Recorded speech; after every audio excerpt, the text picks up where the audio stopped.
the next presenter. Hi, how are you? It's Liz here. Hello. I'm good. You seem so refreshed today.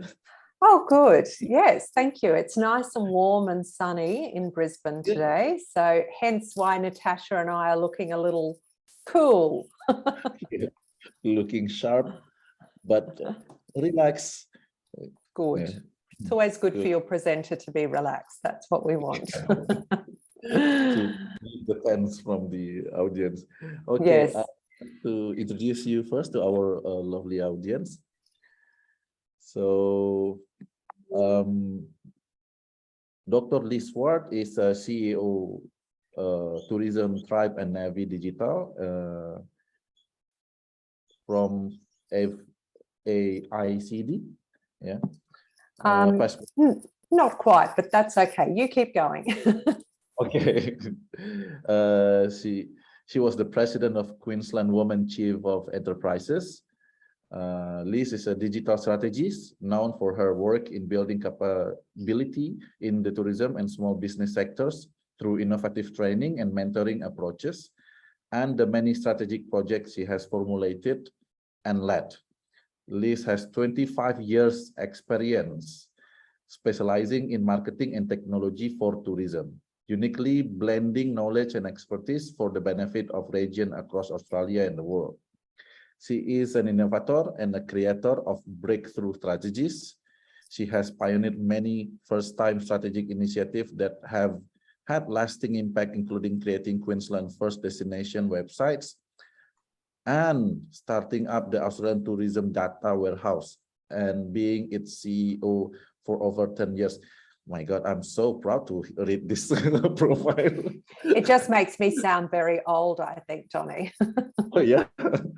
Okay. And Liz is also co-founder of the award-winning online learning platform tourismtribe.com and is presently working on a new startup, Navy.com.au. Navy is a government-backed project that will see the semi-intelligent and engaging project that has worked in Tourism Tribe rollout for the benefit of small business across all sectors. She is a sought-after keynote speaker, workshop trainer, and mentor renowned for her practical advice and engaging communication style. She is also an experienced leader in the corporate world and professional board director. Wow, I can't wait. Yeah, we cannot wait for your presentation because it seems so promising. We will have a lot of resource and knowledge from here. So please take your time. Thank you. Thank you, Johnny. And thank you, everybody, for having me. I'd firstly like to start by acknowledging the traditional owners of all of the lands on which you come from and I am on, and pay my respect to elders past, present and emerging. It's my absolute pleasure to present this workshop to you today. As you said, Johnny, I have a lot of experience in digital strategy and in tourism and digital marketing for tourism.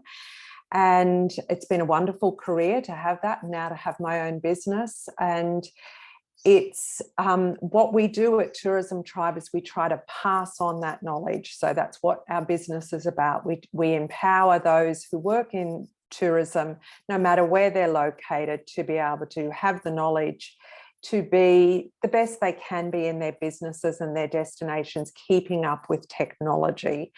And certainly the journey that I have been on for the last 25 plus years, before we even used the word digital, we have seen incredible, rapid and continual development in technology and marketing. And it doesn't slow down, it keeps changing. But the good thing is that with the internet and social media and all of those tools and strategies that are available to us to develop awareness and get engagement and to get bookings into our destinations and our businesses, it's very accessible to small businesses. And as we know, 95% of the tourism industry is small and medium-sized businesses. So the good thing is that whilst we have small budgets, as small businesses and organisations, There are many things that we can do using digital technology to be able to leverage those budgets. I know that this means using your time instead of paying other people to do it for you. And time is a currency. You know, we use our time. It's still, you know, that's very valuable, isn't it? Our time. But what I've done is I've constructed a presentation for you today that has strategy in it, as well as some ideas of things you can do. And they're all things that we can all do. So it's not as if I'm suggesting to you something that's so technical that you couldn't do it. These are all things that you can get the knowledge to do. I will also share with you at the end of the presentation some links and resources that can be helpful to you.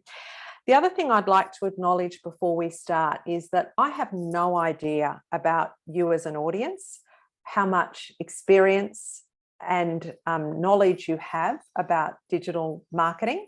So some of you will find new information in what I'm presenting. Others, it will be reinforcing things that you're already doing. But I encourage you throughout the presentation to chat, use the online chat to share what you are doing so that others can just keep an eye on that online chat. If I suggest something or give you a strategy to use and you're already doing that, please tell the others. And of course, we'll make time at the end. We have time at the end for a Q&A as well.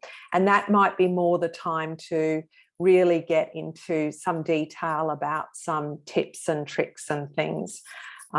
So let's get started. Donnie, I think you're pushing the button for me, are you? Lovely. I'd like to start with this quote because it is the premise of my presentation, is that marketing is not the art of finding clever ways to dispose of what you make, to sell what you make. It's the art of creating genuine customer value. Now that quote is by Philip Kotler, who's a very famous marketing academic and author. And it really rings true for me because in this world of incredible amount of information that is available to people through the internet and social media, there is so much advertising, there is so much content. To be able to attract them to your destination or your business, you have to be able to create genuine customer value, and not just in the experiences that you offer, but in the content that you provide to them online. Thanks, Donnie. There is a framework that sits beneath all of the things I'm going to share with you in this presentation.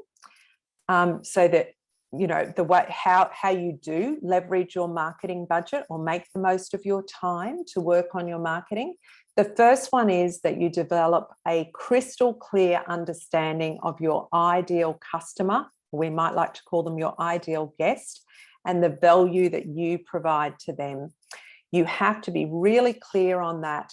How are you uniquely different in your business or your destination? What are the few things that make you really appealing and provide value to your ideal guest? And when we talk about ideal guest, we're talking about the people who you love to serve, and those people love to give you their money because you really connect with them. And then the second premise in this framework is that you tailor your content and your marketing channels to attract and engage that ideal guest. Maybe, do we have the ability on this Zoom meeting, Donnie, for people to put their hand up? Have we got that in the chat? If we go to the chat, can people raise their hand? Because I would love to, let me just see. If we go to chat, can we do that? Want to have a question, you are welcome, guys. I was going to ask the question, and I just hoped people could do a digital hand on there in the meeting, but I can't see that everyone's got that ability. I wanted to, unless it's the reaction, let's have a look. Oh, recognize hand gestures. There's a reactions button at the bottom. Maybe that will work for us. I wanted to understand from everyone listening in, do you currently have a clear definition of your ideal guest? Have you done that target market definition? Who could say that they have that at the moment? Ada yang bisa ada yang pernah atau sudah punya ini mengembangkan sebuah pemahaman tentang customer dan nilai dari produk Anda gitu. Terus sudah pernah membuat konten dan marketing channel yang bisa mengundang atau mengikat tamu Anda. Ada yang sudah punya itu? Kalau sudah punya silakan raise hand.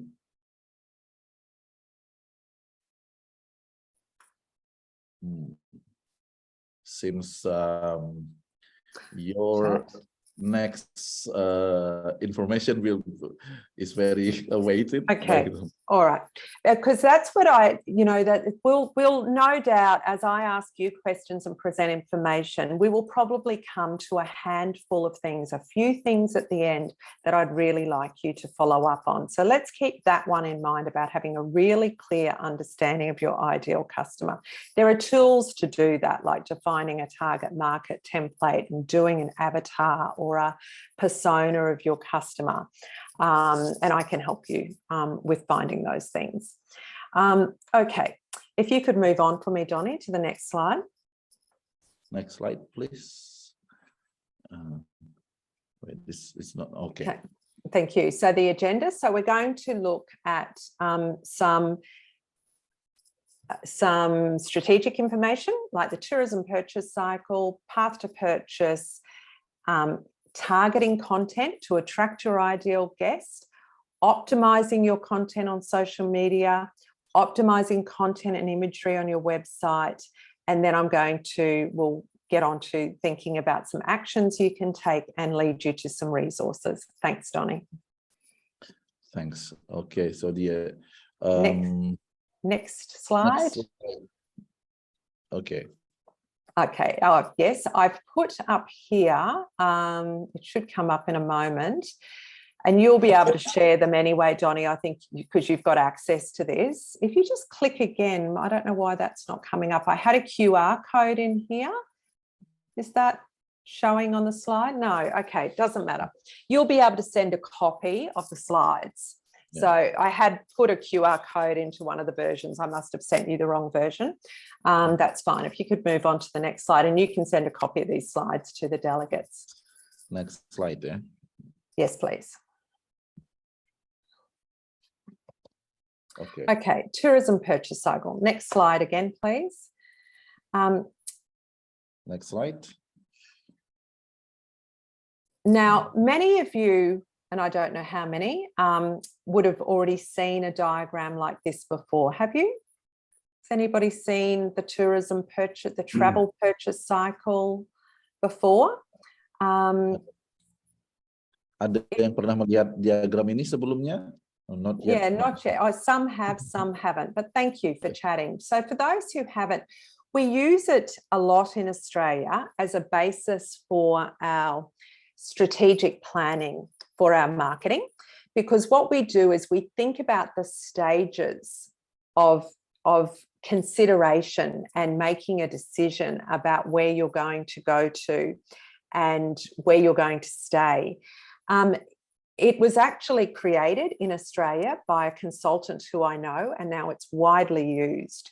And if you think about it, these stages of decision making and stages of travel, they're the same for any major purchase in your life, whether you're buying a new car or a lounge suite or a new TV, whatever it is. So first of all, you're just being inspired. You just want to, you're in that emotional state where you're not thinking about how much it's going to cost or the details, the logistics. You just can imagine how you will feel when you take this holiday to your beautiful, wherever you are based in your beautiful parts of Indonesia.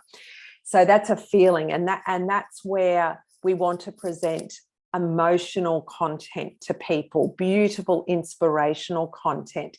to inspire them to want to come to that destination. Then the second stage is after people have been inspired to travel to the destination, for whatever reason. So thinking back to what Natasha presented, and I was only there for the last few minutes of her presentation where you were asking her questions. You know, so for some people, their main motivation is to have that really sustainable holiday experience, travel experience in a beautiful, pristine, environmentally friendly location. So that could be what drives them. For others, it's more of a flop and drop. I just want to relax at the beach, or I'm getting married and I want a honeymoon experience. But they will have their reason at that inspiration stage. But then once they've thought about your beautiful place in Indonesia as where they might like to travel to, then they need to start the planning. They need to understand the details. How do I get there? What does it cost? Do you have the types of accommodation that I want to stay at? So this is the planning stage. If you can move them through that stage and you make it easy then for them to book with you or to buy from you, you make it easy, they trust you, they can see your testimonials and lots of good Google reviews, great information, you know, great reviews on TripAdvisor. All of these things help to convert them, to get them to buy. Then they have the experience with you, which of course, as tourism operators, they are the people, you are the people, tourism operators who are online, who get to deliver on that experience and really make them want to love the idea of coming back. And then hopefully they'll advocate for you. This is where they'll write a review, they'll do their social media posts and tag you. Now, the internet and social media are used across all stages of the travel purchase cycle, obviously. You know, because we have all different channels and content that can help with these different stages. If you could go to the next slide, please. When we're thinking then about our customer and the way that they make that decision, what we want to think about is how we actually get them through those stages of the inspiration, the planning, and getting them to make the sale. And in most cases, what we want them to do as tourism industry people is we want them to come to our website, don't we? And we want them to buy directly off our website. That's an ideal situation. As opposed to going to a third-party website. Yes, our third-party, like online travel agency partnerships are still very important to have a mixed distribution strategy, but let's just think about direct selling in this situation. And most tourism operators like the idea and want more people to buy directly from them on their website because they don't pay a commission and they can own the relationship with the customer. So they can add the customer to their email database and start to do email marketing as well to the customer. So that's two good reasons to do that. Could you go to the next slide, please?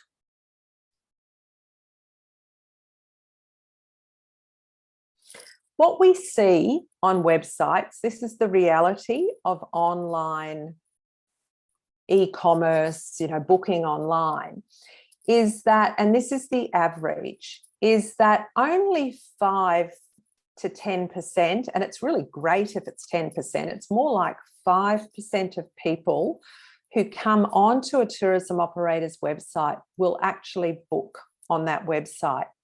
Mostly, however, they will just visit, go away, maybe keep considering looking at other websites, but they won't be ready to buy yet.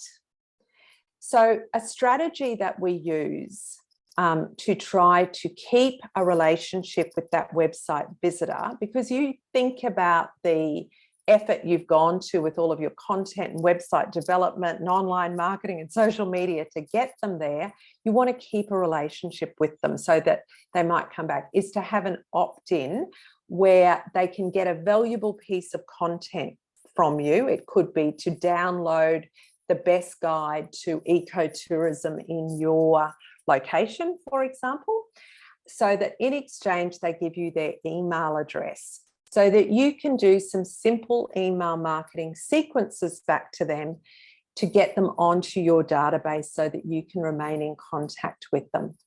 Could you move to the next slide, please?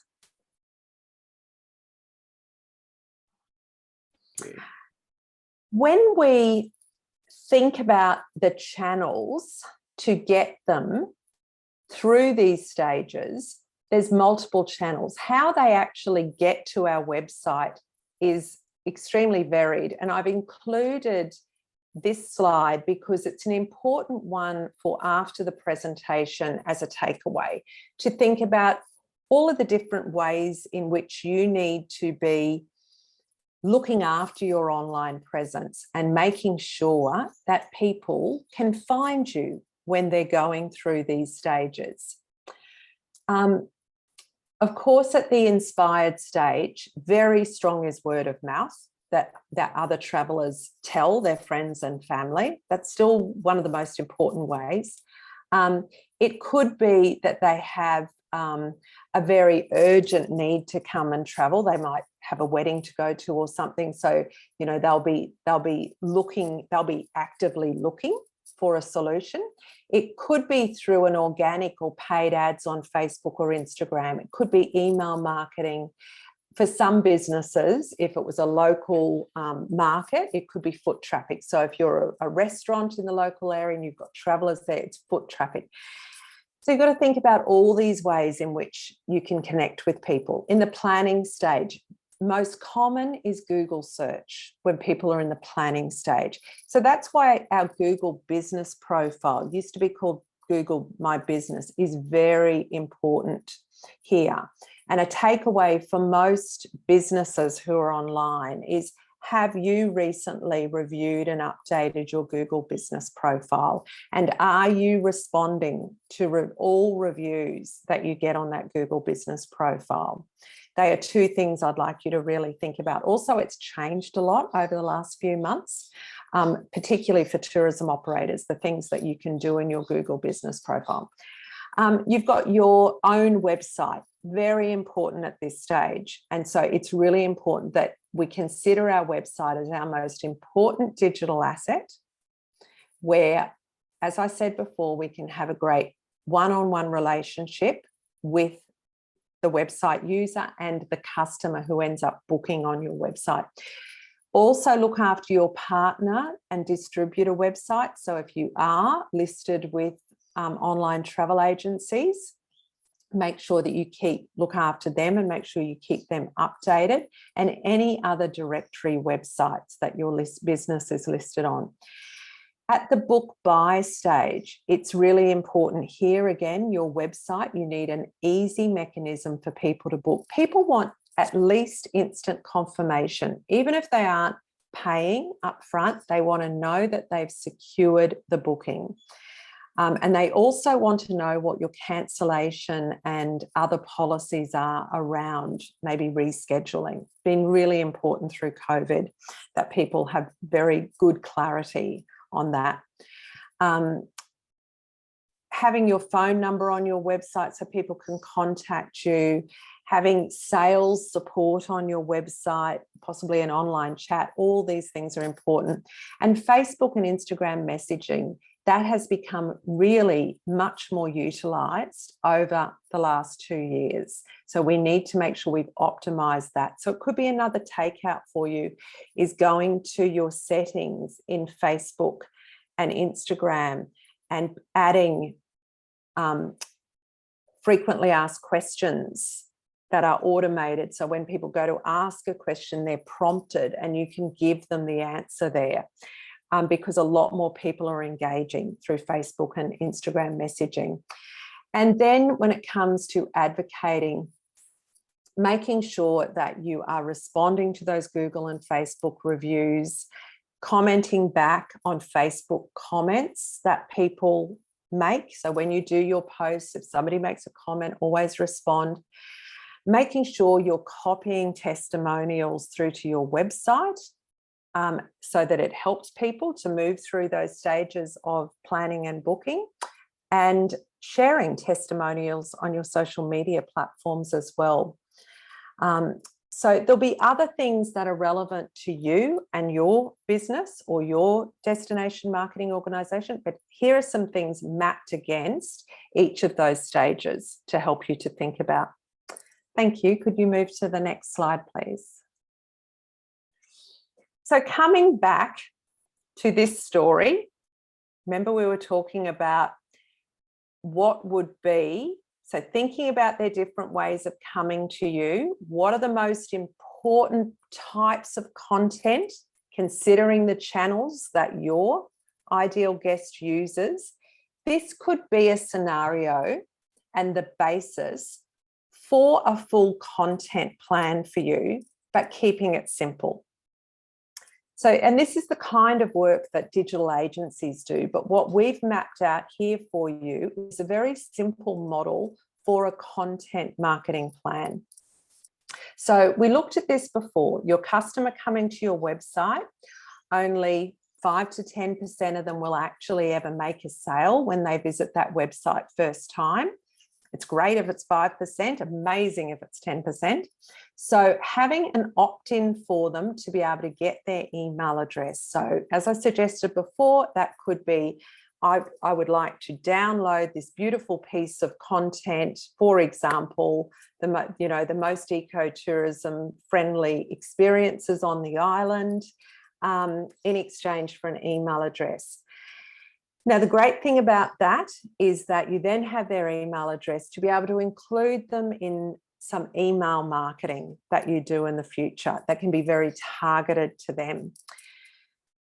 Now, how else can you integrate other content work that you're doing? Because what we don't want you to do is see your social media posts, for example, as just being in isolation. They're just something you do every week. You do some social media posts, and that's a special effort. Or maybe you've got a blog on your website where you post some articles.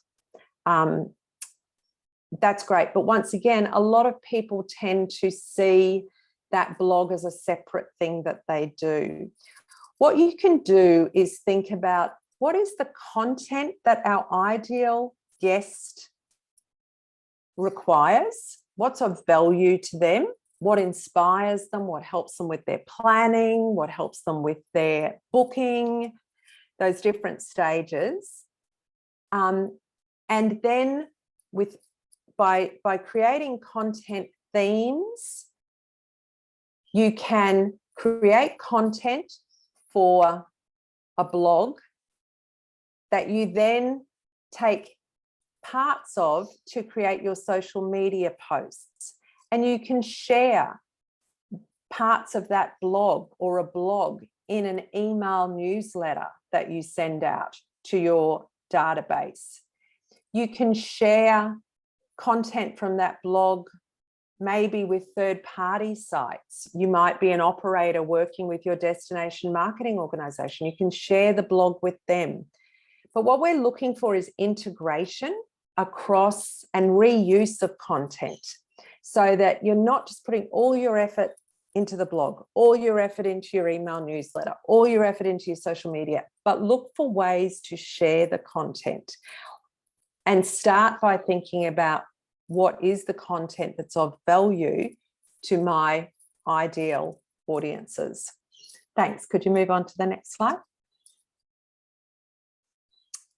Okay, so content targeted to attracting your ideal guest. Could you move to the next slide, please? Establishing content themes is a technique that we use, which helps to make all of your content, including your social media, more consistent. How you do this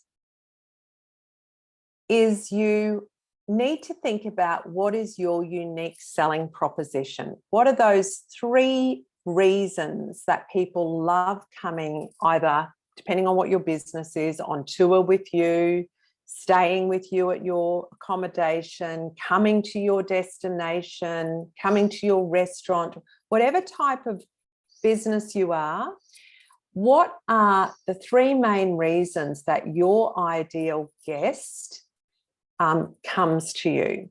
So you establish that unique selling proposition, and then from there you say, well, these types of content, these themes, like broad topics, are of great interest to them, to inspire them, to help them with their planning, to engage them, help them with their booking. So all those different stages. So if you could move to the next slide, please.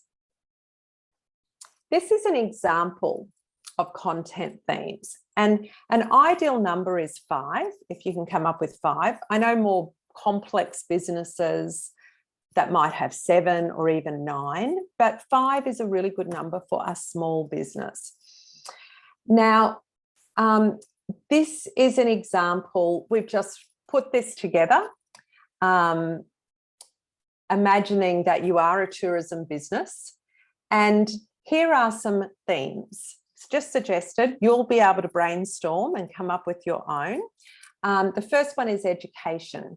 The second one is things to do in the region. The third one is about our products and services. The fourth one is about lifestyle. So for this particular business, this was about the business that we had modeled this on was a business that was trying to attract high value guests, so people with high disposable income who are looking for a bit of luxury and indulgence. And then the fifth example given here is our team. And then what we have underneath the content themes are some ideas for topics.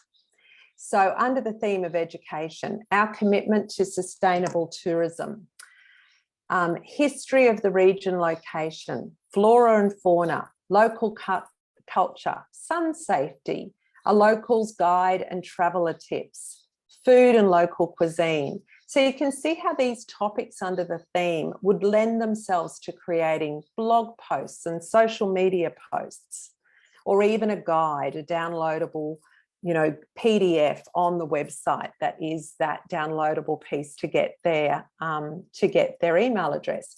Under the heading or the content theme of things to do in the region, list of local cafes, attractions and walking trails, top 10 bucket list items, local tours and spa day packages, island hopping itinerary, things to do on a wet weather weekend, how to spend a full day relaxing and rejuvenating, free family activities. So you would obviously choose topics that are aligned with your target market. Our services and products. This is the promotional piece. This is where you soft promote what it is that you offer. So giving them information about your beautiful products and services, sharing customer reviews, customer photos and customer content. So when one of your guests does a post on Instagram and tags you, you message them and say, is it okay if we share your photo? And then you download that photo or take a screenshot of it and you share it and tag them and thank them for their beautiful photo. So you engage your customers, previous customers, and demonstrate those unique points of difference, that unique selling proposition here. Under the theme of lifestyle, you post luxury lifestyle and experience after they've stayed with you. For these people, these high-end travelers in this example, what could they do at home to continue that holiday feeling? Self-care routine, eating healthy, motivational reminders. So this is a really good example of aligning content with your target market's interests and providing them with value beyond being with you. That will keep them engaged with you. They'll think, wow, I want to keep following them on Instagram because they're sharing all these amazing tips that help me have a better life. So it's thinking about beyond their time with you. And then another great great theme that can be used by many different types of tourism businesses is our team. So this is more about the people. And did you know that on social media, that the photos that get the most engagement are those with eyes in them? So human eyes, yes, animals' eyes as well, but faces, so people's faces. So this is about connecting with people and showing them the people behind your business, because I'd imagine that you have businesses with beautiful customer service culture. You really know how to look after people. You're kind to people. Show that culture. Show how lovely the people are in your business. Show people behind the scenes, how your business operates.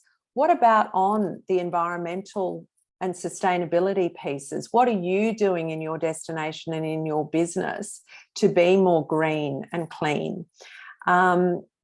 Profile your different staff. Talk about the different travel they do, their recommendations. What do they love about the place where you live? So this is where you get really quite personable. So I hope you can see from that the way that is really thought through, but it's something that you could do would be to imagine that ideal guest, have your unique selling proposition there. What is it that people love about what you offer? And then brainstorm 5 content themes and topics underneath them. And this becomes like what we call a story arc. It's something you can use for coming up with the content, to write that blog post, to do that piece in your email newsletter, to come up with those social media posts. And it helps you to remain consistent because you're staying on these themes. Now, what that does for you when you remain consistent with your content is it builds trust with your audiences and credibility, because they go, oh, these people at this business in this destination, they really know what they're talking about when it comes to these topics and these themes. Does that make sense? Great. Thank you. So if we take turning that into action, what could that look like? So thinking about one of the examples, which was the 10 bucket list experiences, what could that content strategy look like? First of all, we could say we want to do some content that supports the planning stage of the travel purchase cycle. We haven't been doing much let's imagine, we haven't been doing much in that space. We've mostly been doing the inspiration and the selling piece. Let's do something in the planning stage, planning to support the planning stage of travel. So that's the content theme. How will we execute that now?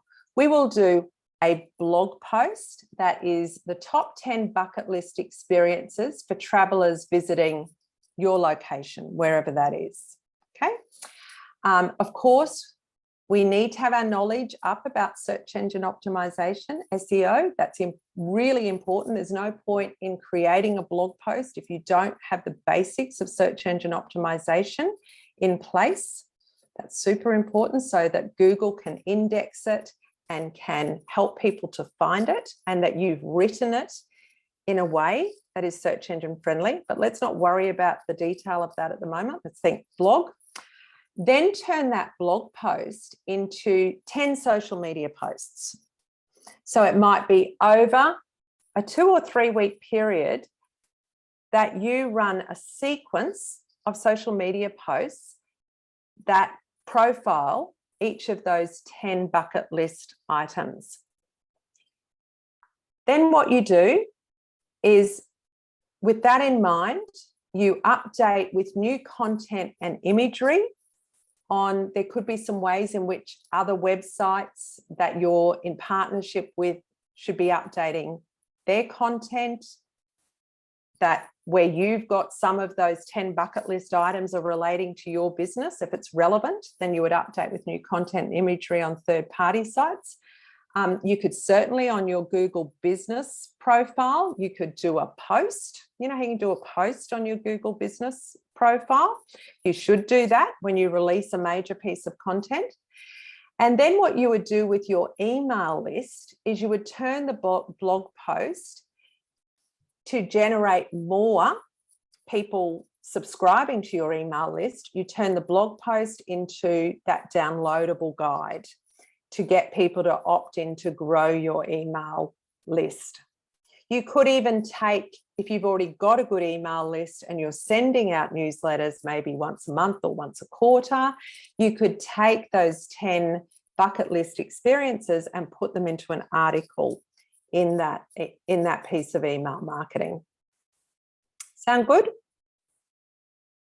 Okay, let's move on to the next slide, please. The benefits of a content strategy, and a simple one like that, is it provides value to your target market, regardless of where they are in the purchase cycle. So because you've converted the plan piece into lots of different things that can be available at different stages of their purchase cycle, you're helping them through that entire purchase cycle. And because you've got a downloadable piece of content in exchange for an email address, you're actually developing a sales funnel, which you may not have had before. And the idea of a sales funnel and doing targeted email marketing, doing it well, this is a proactive way of marketing that a lot of small tourism businesses aren't doing very well, or they might be sending out an email newsletter every so often, but they're just sending it to everybody. They're not getting targeted with it. So it helps to develop a sales funnel. It also saves you time and helps you to repurpose content. So you're not creating content from scratch every time. And it ensures that you're staying on message and staying on brand because you're drawing on those content themes. And it also takes away that awful feeling of, oh, I don't know what I'm going to post. I haven't got any ideas of what to post on social media because you've done this strategy. Thank you. Could you move to the next slide? So optimizing your content on social media. Let's have a look at this. Next slide. This is an example of an Instagram profile of a hang gliding business, so an adventure touring company, where they just aren't making the most of Instagram. They're constantly promoting the business's services in kind of a sales kind of way by always showing what the product and service is. So they're not adding any value. They're just really promoting what they offer. And the content doesn't align with the 5 stages of the purchase cycle. It's all just kind of at that sales stage. It's a bit boring, really, isn't it? So they're probably wasting a fair bit of their energy in doing this. Whereas if you go to the next slide, this example, and this business would be a food and farm stay business, but they're really into their food, is they are thinking about the different stages of the purchase cycle and their different content themes. So you can see examples here of sharing food recipes and educating people about cuisine. Customer reviews, sharing customer reviews to build trust and to focus on their customers. That very much helps with the purchase stage. Getting personable, sharing staff profiles, getting to know the team members, sharing free activities for family day trips. And of course, look at this, all the faces and the animals and food. These are all types of images that get good engagement as well. A fun travel reel. So they've done a reel on Facebook, which connects emotionally with their target market who are dreaming of their next holiday. So hopefully you're starting to do reels on Instagram because they get enormous engagement. And then commitment to sustainability and sourcing from local ethical businesses. So this post was about that. So I think that's a great example of mixing it up and following a content strategy. Thank you. If you could go to the next slide. So optimizing content and imagery on your website. If you could go to the next slide.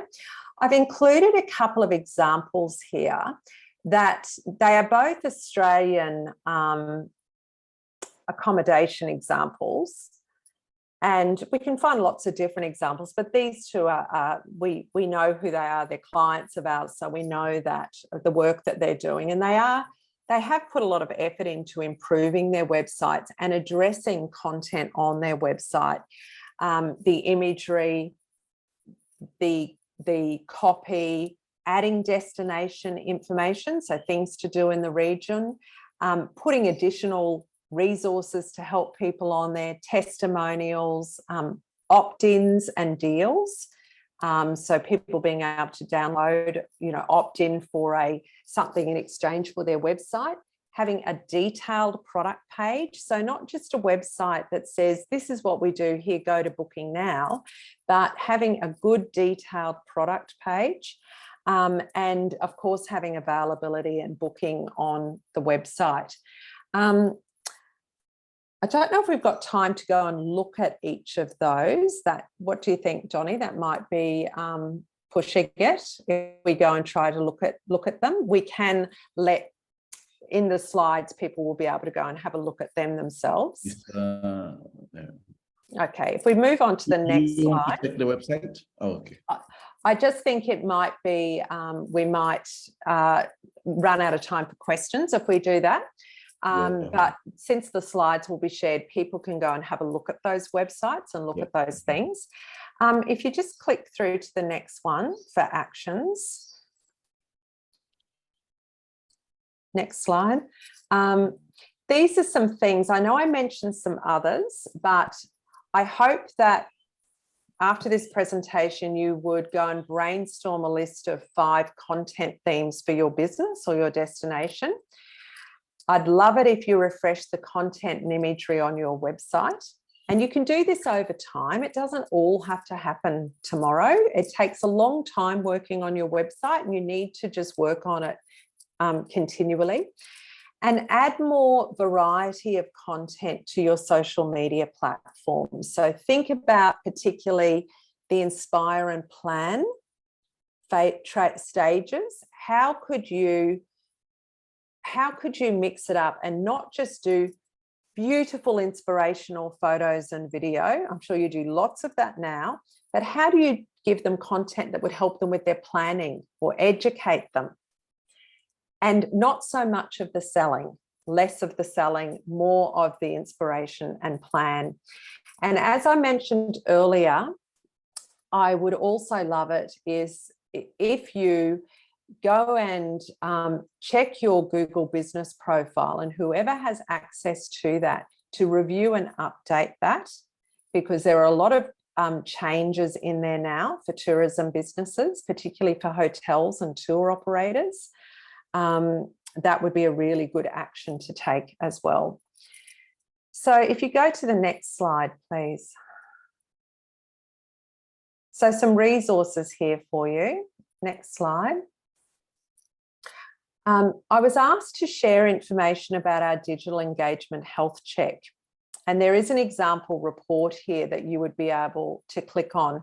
This is, with our digital engagement health check, it's an assessment that our business does. We have assessors who do this, where they follow our system and they review your website, your Google search capabilities, your TripAdvisor presence, your Facebook and your Instagram, and it provides you with a very detailed report with lots of actions and recommendations that are all specific to your online presence. If you click on that link, whoever is driving the slides, it will open up a an example report.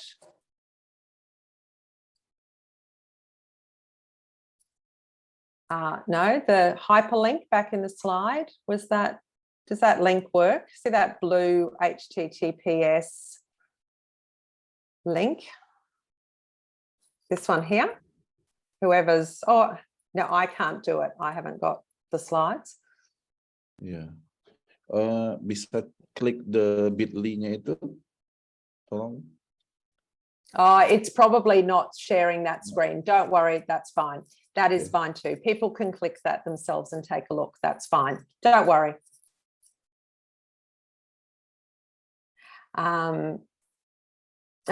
We're going there. Okay, great. So if you just scroll down through here, this shows the report. Just keep going through, scrolling through, keep going, keep going, keep going.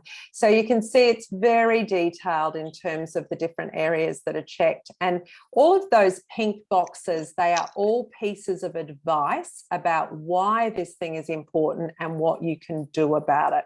So it's a really helpful report. And it's one of our key products that helps a lot of businesses. We've done thousands of these for Australian businesses over the last year.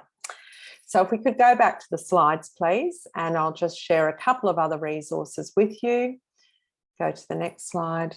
The other thing that we offer is we have memberships to our online platform, Tourism Tribe, that has a whole lot of online courses, very practical, like, for example, making your website the best it can be, mastering blogging, search engine optimization, Facebook, etc.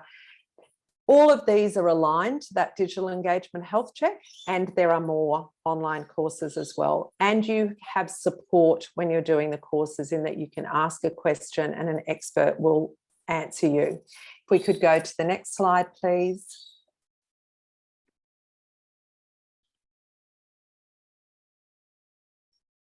Oh, it's. Whoops. Oops. Okay. Okay. So I've included some links there for people, including a link to our blog on Tourism Tribe, which has amazing content in it to help businesses and marketing organisations. So I hope that those resources are helpful to you. And I think that might be the last slide. If you could just click one more. Yeah, Q&A. Okay, if you'd like to stop sharing the slides now, I'm happy to take any questions that people might have. Yeah, that is very, that is one of very important information for those who are actually managing the tourism destination here. And we got two questions. Exactly not a question, but they said they are managing one village. Fitra Hayati, she is managing tourism destination in Pariaman, and another Alvin Adas, he's managing a homestay in Payakumbuh City. But I don't know, you have to check the link, but if let me see. sure we have time, but we have also a question. Okay, so Mr. Alvin. Sorry, I was just going to say, well, I'm really pleased people are sharing info, you know, what they're doing. That's fantastic. And I would love to go and, so you've made a YouTube channel, Fitra, which is fantastic. And everyone should do that. Everyone should be focusing on creating video and creating a free branded YouTube channel, posting it there and optimizing it. The good video, embed it in your website as well. But of course, don't just share video on Facebook. You absolutely need to do specifically the video for Facebook, but congratulations, that's great. And then Elfin says, I just run a homestay business in Payakumbuh City. I made a few can you please check it here? Would we like to do that? Do you want to bring that website up for me and we can have a look at it? Or I can share my screen and do it. Wait, can you multiple participants? I think you can share already. Yeah, I'll you'll need to stop sharing so I can share. If you stop share, Okay. I'll grab this link.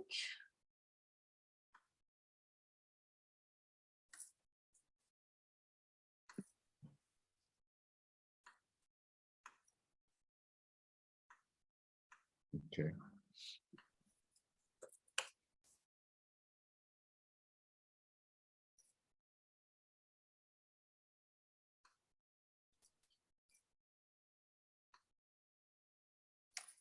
Okay. Great. So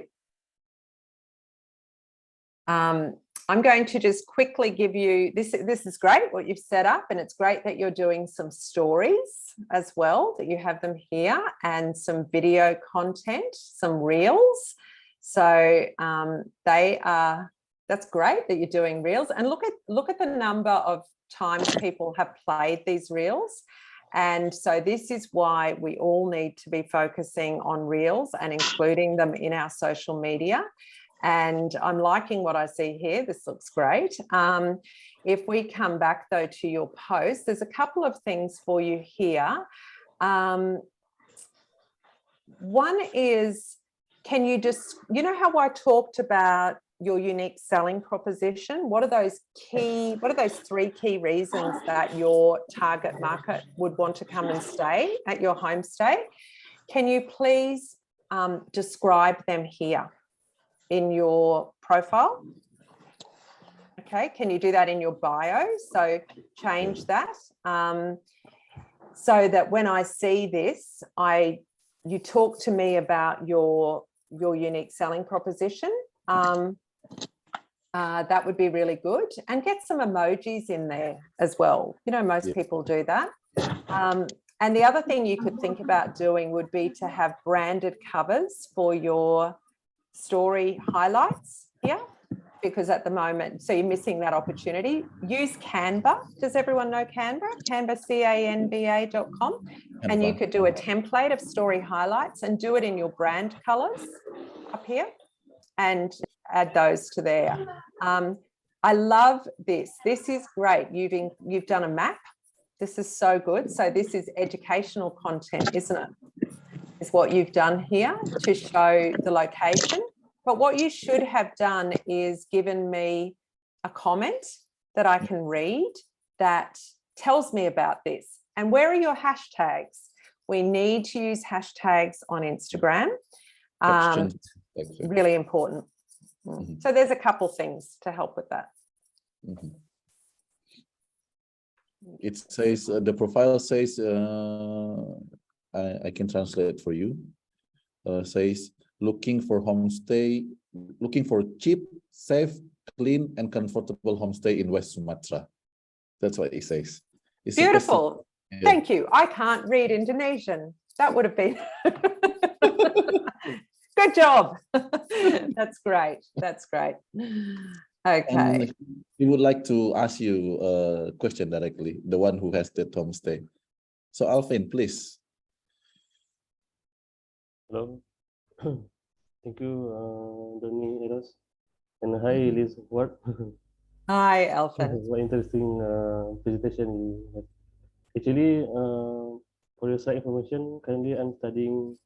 I'm doing my master in Malaysia, focusing in multimedia computing. So the research I made is about the usability study of AR and VR to enhance the promotion of tourism in Indonesia. So of the topics, I'd like to ask you about your perspective. In the future, do you think the immersive technology such as AR and VR could really help the tourism, or it can replace the tourism itself, or it just tools to help the tourism promotion?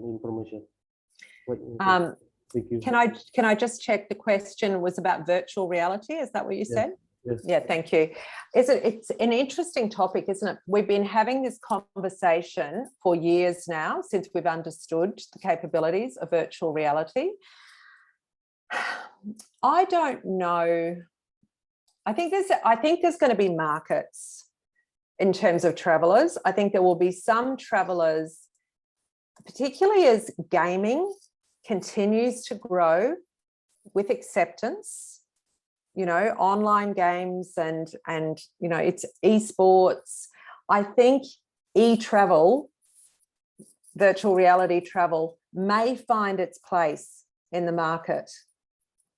However, I do believe that you will never lose the will of people to actually have that visceral, you know, a true visceral experience and actually connect with real human beings. I think the more that gaming and virtual reality grows, I think the stronger will be the difference between live, real, physical, cultural immersion. So that's my opinion, but I do think that virtual reality has its place in the planning and inspiration phases. Like, I can imagine that if you're in a destination that did a lot of adventure touring, like, you know, bungee jumping and ballooning and underwater diving and things like that. I can imagine that giving people mountain biking, imagine doing that with virtual reality. Like, that would give people safe tastes of the experience, which could make the big difference to them actually wanting to come and do it. And I think in trade sales as well, and we saw this pre-COVID, that some destinations were using virtual reality to educate travel agents who would have been too scared to do those things, but they would do them in virtual reality and then at least had enough knowledge of the adventure experience to sell it. And sales of those experiences went right up because the travel agent was so excited because they'd had the virtual reality experience. So I think it's going to have its place, but I don't think it could ever replace the physical for the people who can afford to travel. Yeah, there are also some online experiences in Airbnb and with locals.com, but it's not virtual reality. It's more interactive online experience that can be enjoyed also. And I think we shouldn't it's not the same, but we shouldn't forget about the ability for hybrid, for combining human, this might be what you're getting to, Johnny, is the mix of human and technology. So this is where using video conferencing to talk to your client who's coming, organising a quick Zoom meeting with them, or through Facebook Messenger do a meeting or a Google Meet and say, do you have 5 minutes tomorrow evening at 8 p.m? I'm going to take you through the room and I'm going to tell you about the activities that you can do. Like, why not make it that personable? Yeah. And one more question. I think this is the last because we overdue. Sorry. INSI, please. Is it Husna or INSI? How can I call INSI. it? Oh, INSI. Okay. Okay. I'm so sorry. Maybe I should turn off the camera because I was on my car. And, that's all right. Okay. I hope you are not honestly, driving. Yeah. Yeah. I was on my drive to the hospital that I work. So, but Okay. I want to listen something from you. The biggest problem is I have an account on TikTok, and the account is maybe I have some followers. Like my engagement is good. Yeah, not something like overconfident, but I have a good viewers.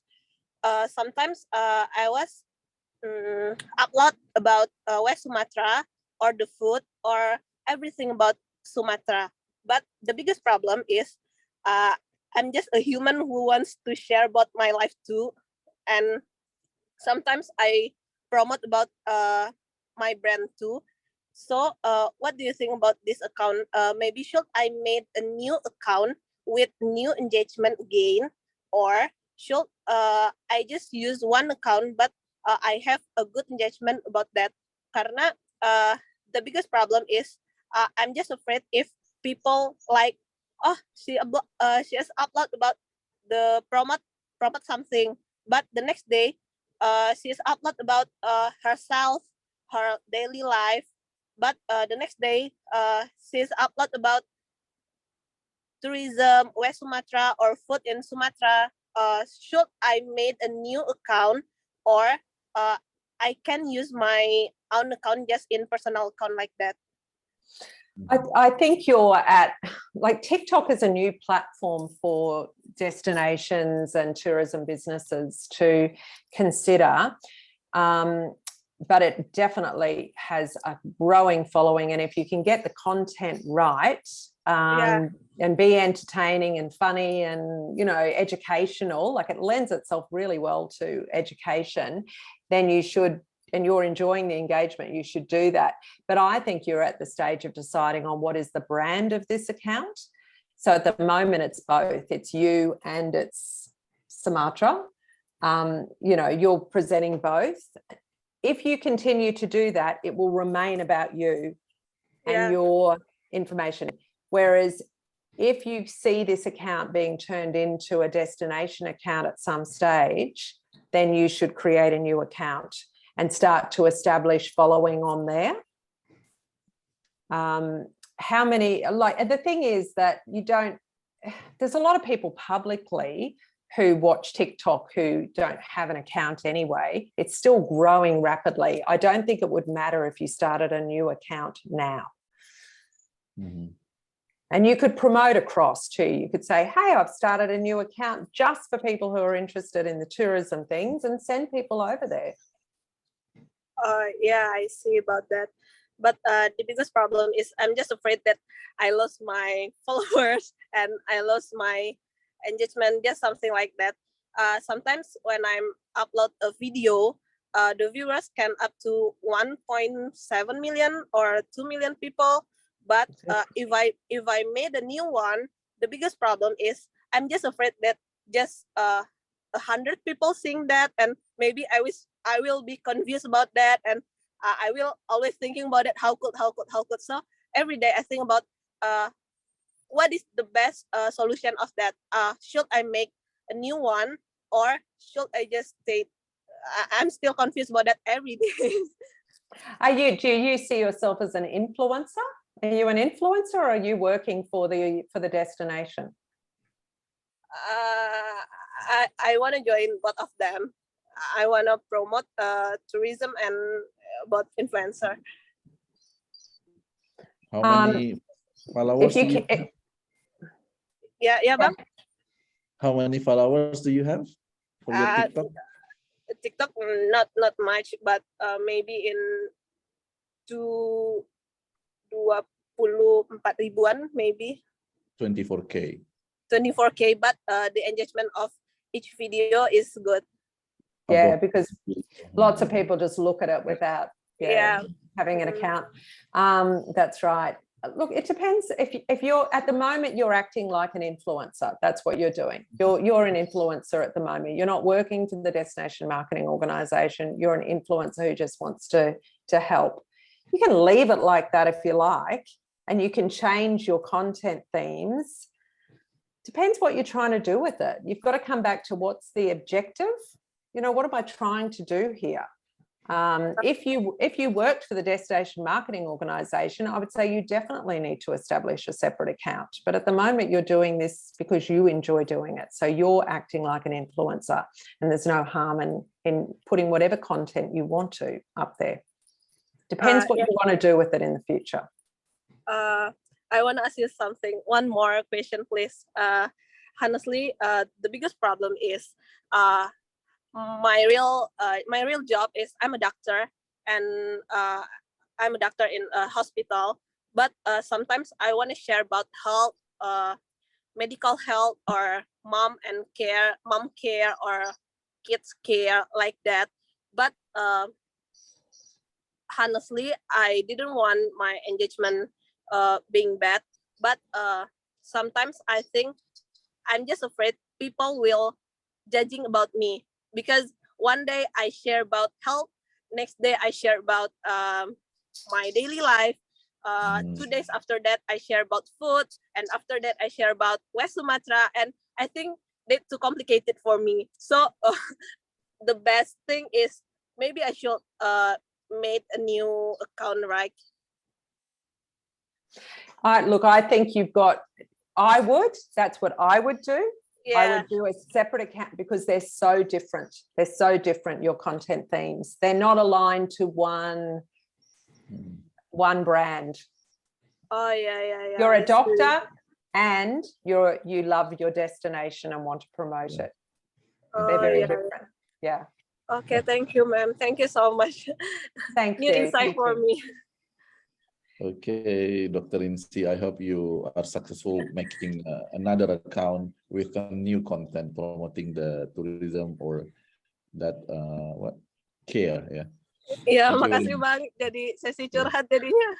Yeah.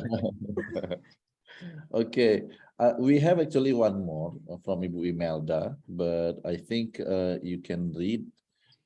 Yes, I was just from Imelda. I was just trying to Yeah. understand it. Dealing with ethical marketing issues, because we and our customers are separated in distance, we need to build trust and integrity, telling the truth about our products, prices, facilities, putting real pictures, telling if any things customers need to know, so that everybody will be happy and our customers would be loyal in the future and share to others, and we can create sustainability in digital marketing.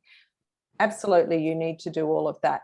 Everything that all of that beautiful inspirational content that you share, any planning information, it all needs to be genuine, authentic.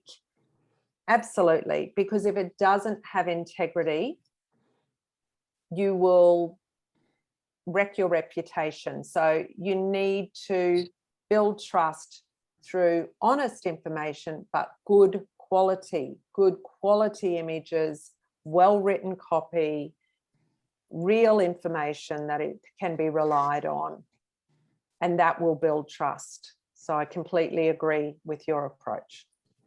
Yeah, never post something artificial. Yeah, that's right. Okay, I think actually there are more questions even from me, but we are running out of time. There are so much information that you have shared with us. Digital marketing is so big.